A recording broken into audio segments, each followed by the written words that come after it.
Hello everyone, I hope you all are good. और आज हम बात करेंगे बैंकिंग एग्जाम के बारे में। Banking exam as a career क्यों इतना अच्छा है, और स्पेशली जो हम नॉर्थ ईस्ट वाला बच्चा है उनके लिए ये एग्जाम क्यों मतलब इतना इतना इम्पोर्टेंट है। ठीक है, देखो, तो बैंकिंग में हमको क्या क्या कौन सा एग्जाम देखने को मिलता है। पहले तो आता है एसबीआई का। ठीक है, एसबीआई के अंदर हमको दो एग्जाम देखने को मिलता है। तो पहला आता है क्लर्क और दूसरा होता है पीओ। ठीक है, दूसरा आता है आईबीपीएस का। आईबीपीएस में भी सेम, एक क्लरिकल आता है और दूसरा क्या आता है, पीओ। फिर आईबीपीएस का ही और एक एग्जाम होता है जिसको हम लोग बोलते हैं आईबीपीएस आरआरबी, जो हम लोगों का रूरल बैंक जो है उसके ऊपर। ठीक है, ये रूरल बैंक के लिए एग्जाम होता है और इसका भी सेम है, एक क्लर्क है, दूसरा क्या है, दूसरा है पीओ। उसके बाद का आरबीआई का एग्जाम होता है। आरबीआई एक असिस्टेंट होता है। ओके, और दूसरा क्या आता है, आरबीआई ग्रेड बी।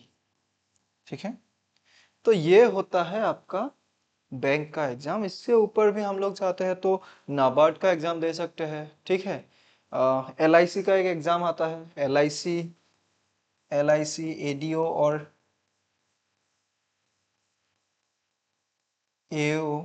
ठीक है, ये सब एग्जाम हम दे सकते हैं। पहली बात तो ये है, अभी मैंने सिर्फ बैंकिंग एग्जाम के बारे में बोला है। अब बैंकिंग एग्जाम में क्या होता है, बाकी जितना भी एग्जाम है जैसे एसएससी हो गया, यूपीएससी हो गया, स्टेट लेवल एग्जाम हो गया, उससे ये वाला एग्जाम बेटर इसीलिए है, पहले तो एक साल में ये सब एग्जाम होता है। ठीक है, मतलब आपके पास अपॉर्चुनिटी ज्यादा रहेगा। पहला चीज क्या है, आपके पास अपॉर्चुनिटी ज्यादा रहेगा। अगर मेरा ये वाला एग्जाम क्लियर नहीं हुआ तो ये वाला हम ट्राई करेंगे, ये वाला नहीं हुआ तो ये वाला ट्राई कर सकते हैं, ये नहीं हुआ तो ये। मतलब आप एक साल में लगभग देखा जाए तो कितना एग्जाम दे सकते हैं, 1 2 3 4 5 6 7 8 9 10, मतलब 10 एग्जाम सिर्फ एक साल में ही दे सकते हैं। तो उस 10 एग्जाम में से एक एग्जाम क्लियर करना मतलब इजी हो जाता है। ठीक है, तो पहला पॉइंट आता है वो कि हमको इतना सारा एग्जाम देखने को मिलता है सिर्फ बैंक की तरफ से ही। ओके, तो पूरा साल में मतलब कोई ना कोई तो एग्जाम हम निकाल ही सकते हैं। ठीक है, अब दूसरा चीज, पहले तो हो गया ये एग्जाम्स। अब दूसरा चीज ये है कि ये जो बैंक वाला एग्जाम है, हर स्टेट का जो काट ऑफ होता है, ठीक है, जो काट ऑफ जाता है हर स्टेट का अलग अलग जाता है। अब इससे क्या होता है, जैसे मैं अगर आसाम की बात करूं तो आसाम का जो काट ऑफ है वो अलग से जाएगा। इसका मतलब ये होता है, ये एग्जाम तो सेंट्रल गवर्नमेंट का है। ठीक है, मतलब सेंट्रल लेवल का ही एग्जाम है, लेकिन इसका काट ऑफ जो है सेम एक ही स्टेट वाले बच्चों के साथ ही मतलब इसका कंपटीशन रहेगा। मतलब कंपटीशन इसका कैसा होगा, ऑल इंडिया वाला नहीं होगा। इसका कंपटीशन कहाँ पे आएगा, सिर्फ उस स्टेट के बच्चों के अंदर ही कंपटीशन होगा। ठीक है, तो ये प्लस पॉइंट हो जाता है काट ऑफ के मामले में भी। मतलब मुझे किसके लिए प्रिपेयर करना है, जो हम लोगों के स्टेट का जो जितना जितना भी बच्चा है, ठीक है, तो उनके साथ मुझे क्या करना है, कॉम्पीट करना है। तो ये हो जाता है प्लस पॉइंट। ठीक है, ये हो जाता है दूसरा प्लस पॉइंट या बेनिफिट, जो सिर्फ कहाँ मिलता है, सिर्फ बैंक एग्जाम में मिलता है। ठीक है, और इसके बाद तीसरा अगर बेनिफिट के बारे में बताऊं तो सैलरी। ओके, सैलरी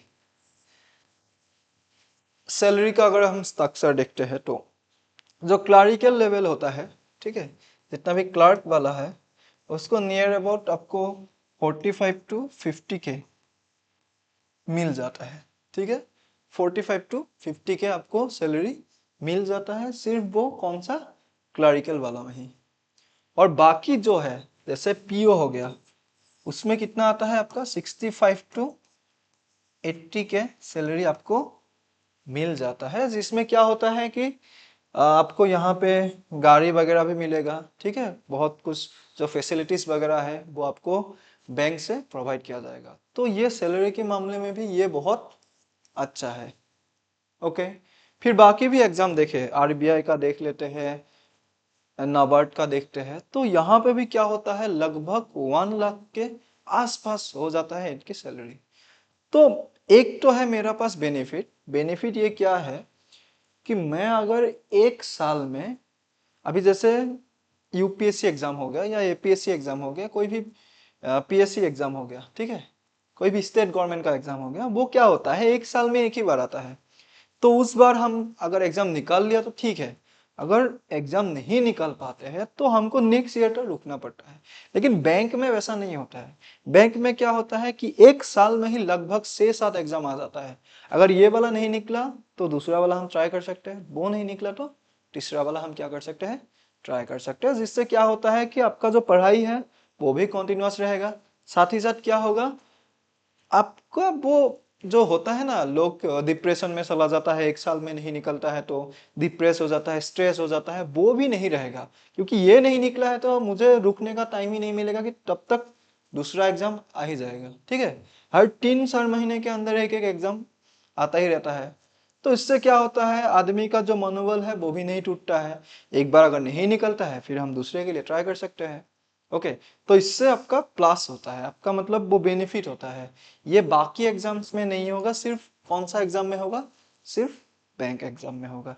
तो इसीलिए हम बोल रहे हैं जो अभी भी स्कूल सॉरी कॉलेज गोइंग जो बच्चा है, जो अभी से कॉलेज मतलब जैसे 4th सेम में है, ठीक है, कोई मान लीजिए 2nd सेम में है, अभी से वो अपना जो बैंकिंग का जो प्रिपरेशन, ठीक है, वो अभी से कर सकते हैं। एज ए कैरियर ये आपको एक अच्छा अपॉर्चुनिटी देगा, आपका जो लाइफस्टाइल है वो भी अच्छा होगा, क्योंकि आपको अच्छा सैलरी पैकेज भी मिलता है। ओके, अच्छा सैलरी मिलता है तो आपको एक सुविधा वो देगा बैंक से, ठीक है। जो कॉलेज गोइंग बच्चा है वो भी ले सकता है।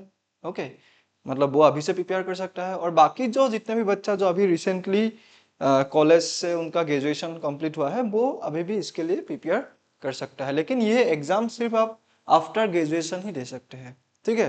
ग्रेजुएशन के बाद तो दे सकते हैं, लेकिन आपका जो प्रिपरेशन होना चाहिए वो ग्रेजुएशन के टाइम से ही होना चाहिए। तो जो जो बच्चा अभी प्रिपेयर कर रहे हैं, जो जो बच्चा अभी मतलब चाहता है कि आफ्टर ग्रेजुएशन में क्या करूँगा, मुझे मेरे पास कोई वैसा वाला कुछ अपॉर्चुनिटी नहीं है, या मुझे अपने करियर को लेके प्रॉब्लम है, तो आप एक बार इस एग्जाम के ऊपर ट्राई कर सकते हैं, बैंक एग्जाम, ठीक है। बैंक एग्जाम, अगर ये मान लीजिए आपका बैंक एग्जाम निकल गया, तो आप उसके बाद भी आप उससे बड़ा जो एग्जाम्स है जैसे यूपीएससी हो गया, ठीक है, स्टेट पीएससी हो गया, ये सब एग्जाम के लिए आप प्रिपेयर कर सकते हैं। ओके, तो पहले आप अभी इनिशियल स्टेज में आप चाहते हैं कि मैं मुझे खुद के पैर पे खड़ा होना है, तो आप बैंकिंग एग्जाम ट्राई कर सकते हैं। ये आपको एक अच्छा अपॉर्चुनिटी देता है आपका खुद करियर सेट करने के लिए। ओके, और इसके लिए और एक अच्छा चीज है कि सब्जेक्ट्स, अब सब्जेक्ट्स देखा जाए तो यहाँ पे कितना मिलता है, एक तो आपका रहता है क्वांट्स या मैथ्स ही बोल लेते हैं हम उसको, ठीक है, आसान भाषा में बोलते हैं मैथ्स, क्वांट्स बोलते हैं, आसान भाषा में क्या बोलते हैं, मैथ्स। ओके, दूसरा क्या रहता है, रीजनिंग रहता है, तीसरा क्या है, इंग्लिश। ये सब्जेक्ट सबसे इंपॉर्टेंट होता है, ये 3 सब्जेक्ट सबसे ज्यादा इंपॉर्टेंट होता है, क्योंकि इससे ज्यादा मार्क्स आता है।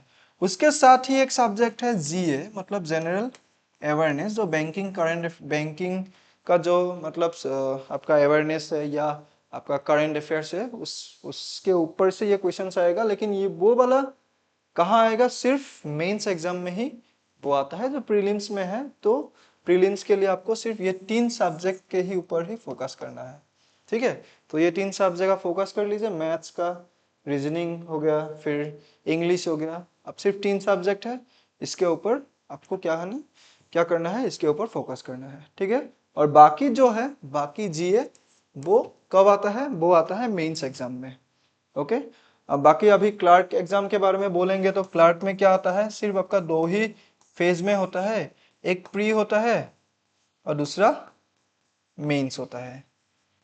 अगर प्री आप क्लियर कर लेते हैं तो मेंस क्लियर कर लेते हैं, तो उसके बाद डॉक्यूमेंट्स वेरिफिकेशन होता है, लैंग्वेज प्रोफिशिएंसी टेस्ट होता है, जो आप इजीली निकल सकते हैं, ठीक है, इजीली वो चीज निकाल सकते हैं।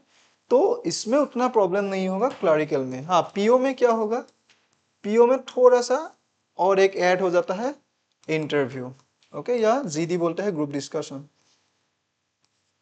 ओके, तो पीओ में क्या होता है, एक इंटरव्यू रहता है, और ग्रुप डिस्कशन रहता है, तो पीओ में थोड़ा सा एक स्टेज ज़्यादा हो जाता है, लेकिन क्लरिकल में क्या है, सिर्फ प्री और मेंस। अगर मेंस आपका निकल गया मतलब क्या है, आपका जॉब ऑलमोस्ट हो ही गया है।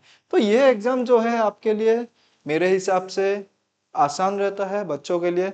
है तो सेंट्रल गवर्नमेंट का एग्ज़ाम, ठीक है, मतलब जो ये सेंट्रल के अंदर ही आता है पूरा प्रोसेस, लेकिन इसका जो काट ऑफ जाता है वो कहाँ जाता है, सिर्फ एक एक स्टेट का अलग अलग जाता है। तो मतलब पूरा जो कंपटीशन है वो कहाँ रहता है, उस अपने स्टेट में ही, मतलब हम अपने ही दोस्तों के साथ ही क्या करते हैं, कॉम्पीट करते हैं। तो वो एक बेनिफिट होता है, ठीक है। आई होप आपको समझ में आ गया होगा, ठीक है। तो आप इसके लिए अभी से प्रिपेयर कर सकते हैं, ओके।